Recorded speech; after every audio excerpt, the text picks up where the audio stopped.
What is up, everyone? John here with Golden Grove Woodworks.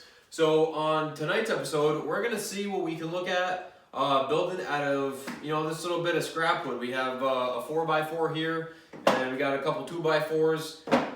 We're just looking at some stuff that you might have left over from another project, something you find laying around in the garage.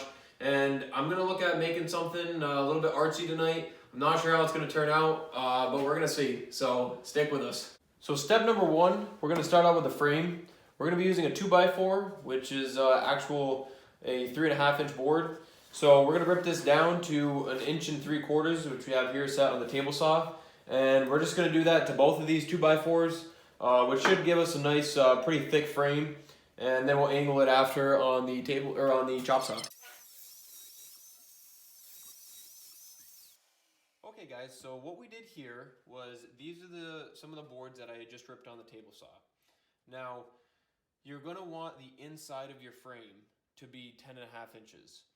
So the 4x4's actual size is 3.5 inches by 3.5 inches. So what we're trying to accomplish here is we're going to have three pieces are going to hopefully fit perfectly right in here. So I went ahead and measured out at 10.5 inches. Because that would be 3.5 and then 3.5, which would be your 7 plus another 3.5 would be 10.5. So I measured out to 10.5 inches, and then I went ahead and just squared that up, and then drew a line straight up, and then I went ahead and did a 45-degree angle on it. And I'm going to go ahead and continue to do that on this board as well as the other two that I had ripped. I did start out by just on the miter saw. I went ahead and I cut a 45 on each of these. I started out with 18-inch boards. It's just what I had left over. The top to top here is 13.5 inches. So just to make sure, we'll go ahead and measure that. Yep, 13.5 inches is top to top. So the main thing you're trying to accomplish here is to have 10.5 inches of space each way inside the frame, and then you won't have to modify the 4x4 at all. You can go ahead and we're going to cut inch slabs off of that, and then we're going to go ahead and insert them. So I'll go ahead and finish up the frame and then kind of just show you a shot of what that looks, and then we'll jump over to the chop saw and start cutting up the 4x4.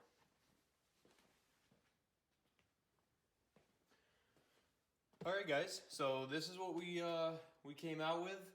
And I just went ahead and checked the corners. I just dropped the speed square in there and kind of checked everything, made sure everything was nice and uptight, and I kind of just went through all the corners, and everything seems to line up really, really good.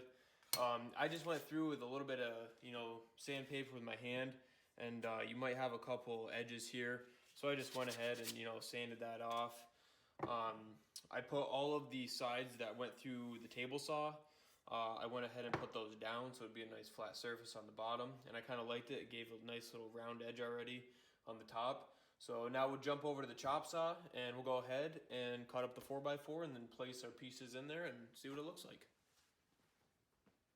Alright guys, so I went ahead and I marked out 9 1-inch spaces. I ended up having 9.5 inches here. It's going to be a little tight when you get down to the bottom, so I don't know if I'm going to be able to do that last cut. But I do have an extra piece of this, so if I have to cut another one a little bit, we'll go ahead and do that. We'll go ahead and cut this up, and then we'll go ahead and hopefully they all fit.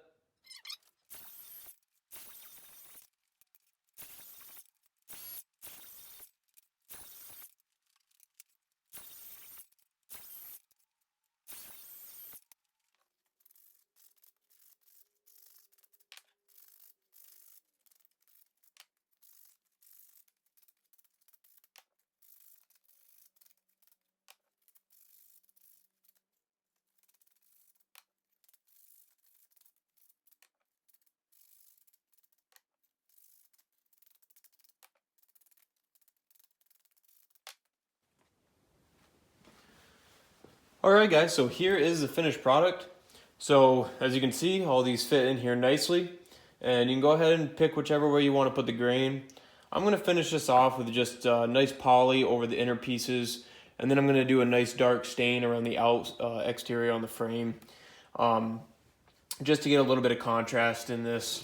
And another thing that I'm going to do, I didn't want to do it with a router, so This is a pretty simple method. Instead of going ahead and, routering out all the edges of this, and then, taking this and placing it in the frame, I'm going to just do this backing strip. It's going to be something kind of like this when it's done. So each section here will be glued. And now we're going to go ahead and we're going to just start staining the frame.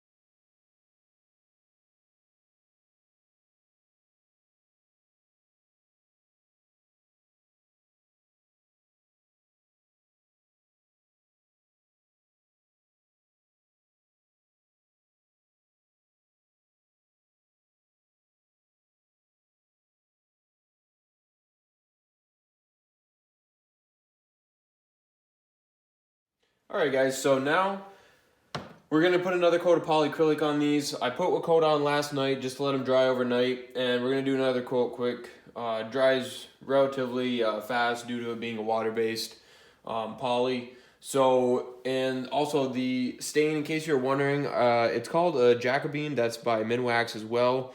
And I like it. It's a little bit darker. It's going to make these stand out really nice. This is a oil-based, so it's not a water-based. So it's going to have a lot more toxicity in it, and it's going to be a lot more of an odor, and you can smell it as soon as you open it up. So make sure you're using that in a well-ventilated area if you choose to use an oil-based compared to the water-based. And just to give you another look at what that came out to be, I'm quite a fan of this one. It really, highlights all of the, light textures and light strands of the wood, and it really darkens everything else. So I was really happy with how these came out. And now we're going to go ahead and put one more coat of polyacrylic on these, and then we're going to put the backing on it and then put it all together.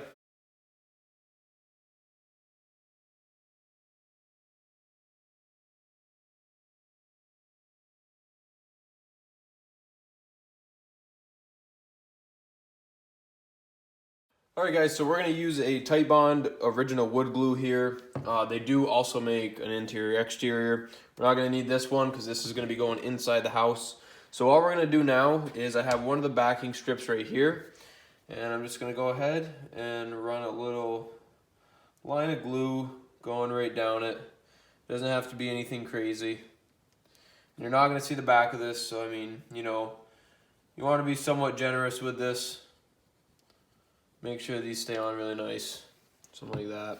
Quick, and because we're just going to use the back of this one just to spread it around a little bit, and you're not going to see none of this on the back side. Just to make sure you don't glue it to the table. It wouldn't be a big deal if you had something on the back of it, but that wouldn't be that great if we glued it to the table. So we'll go ahead and we'll just drop that one right there. I just went through and kind of picked how I wanted all these to look as far as the pattern of the grain. And then we're just going to take this one, place it just like that, slide this over a little bit, and you're just going to want to make sure that you have about equal overhang. And I'm just going to use the edge of this workbench here to line it up. Hopefully you can still see that on the camera. And then I'm just going to make sure the tops and bottoms are good and lined up. And I like that right there. Maybe a little bit more this way. There, so now as you can see, I have pretty equal overhang on this side as I do this side. So we're gonna go ahead and take this one. And this one, I want this middle piece right here to line up just for a little bit of look with this center one here.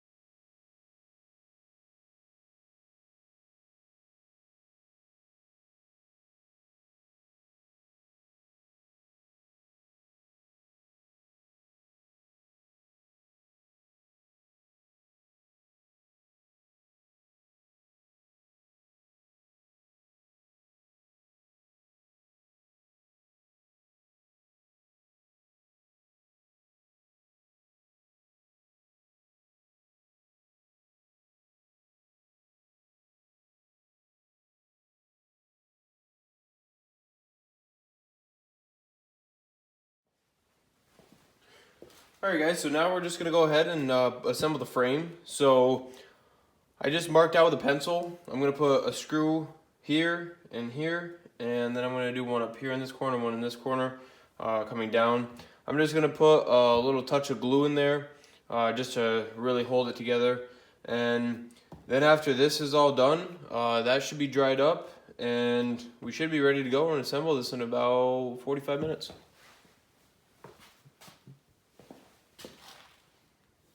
And also a quick note in here, the bit that I am using here is a 7/64 bit. It is to go with the screws that I am using, and the screw size that we're using here is going to be, they're 1 3/4 screws. So we're going to use those. They should get plenty of grab, and the bit that I'm using is just going to be a star bit.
Alright guys, so the frame's all put together.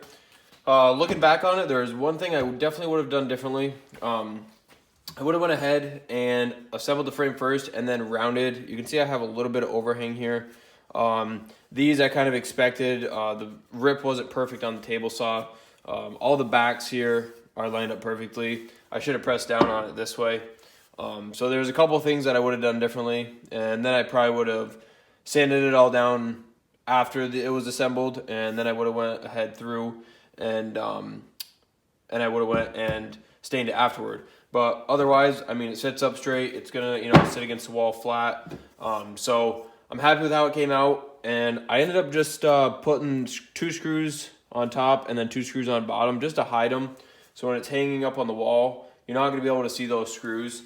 If for some reason you do see those screws, you can get a bit to countersink and just something like that. So you can go ahead and put those in there, and then you can sand it down and you won't even notice it. So next time I do something like this, I would assemble the frame first, and then afterwards I would go ahead and sand it and stain it after. But that's just a little add in here. Like I said in other videos, I am entry level, so this is something that I just came across and thought maybe it'd help you guys out. So we'll go ahead and let all this dry, and then we'll come assemble it in a little bit. Alright guys, so as you can see, these hardened up nicely. Probably just been about 45 minutes to an hour. And I'm just going to reverse it so I have the pattern that I want. So we're going to go ahead and take some glue.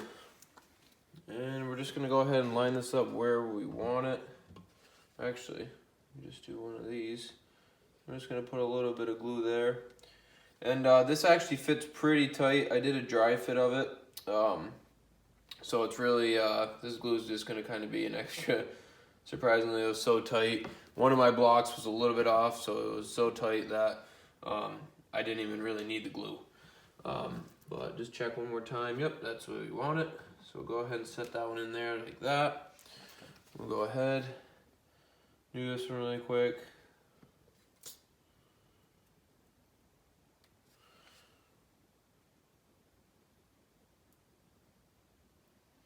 Alright, and we want this side to be down. And I mean, if you don't really have a preference, and it doesn't really matter obviously how you put them, but I just kind of wanted it set up like this. I had that one cool knot in it, so I went ahead and wanted to kind of make that a little focal point down at the bottom. It's kind of just a cool thing. I mean, if you have some clients or if you just want to show people, you know, that's kind of what end grain looks like when you use end grain. There's a couple different ways to, you know, go about why you could, you know, do something like this. But so this was kind of tricky to go ahead and place in here due to how tight it was. I'm not even sure how I got it in the first time. All right, we're gonna try something like this. See how this works. There. So like I said before, it's extremely tight. Yep, that went a little bit too much. We'll go ahead and try to center this. There, maybe that's a little bit better. Yeah, what the heck, I like that. So that's how that's gonna look. And honestly, if you really wanted to close up those gaps, you go ahead and just put another board right on the back, and then that would close all the corners up. But overall, it's kind of just something neat and quick to build. You could go ahead and poke some little, you know, little lights through here, maybe 4 little lights, or put some on the bottoms and the corners, wherever you kind of want to put them. And then, you know, you could have it light up, or, you know, you could paint a nice scene on it. But it's something just cool. It's a quick little build, and it really didn't take that much. And hey, you know, it's out of scrap wood, so why the heck not, right? So we're gonna go ahead and let this dry, and then that will be that. All right, guys, thanks for tuning into this episode of Golden Grove Woodworks. And now that we saw we could build something out of scrap wood, we're gonna see if we can build something out of a pallet. I'm thinking a cave table, but if you wanted to see something specific, make sure to drop it in the comment box below. And other than that, please like and subscribe. Take care, guys. Thanks.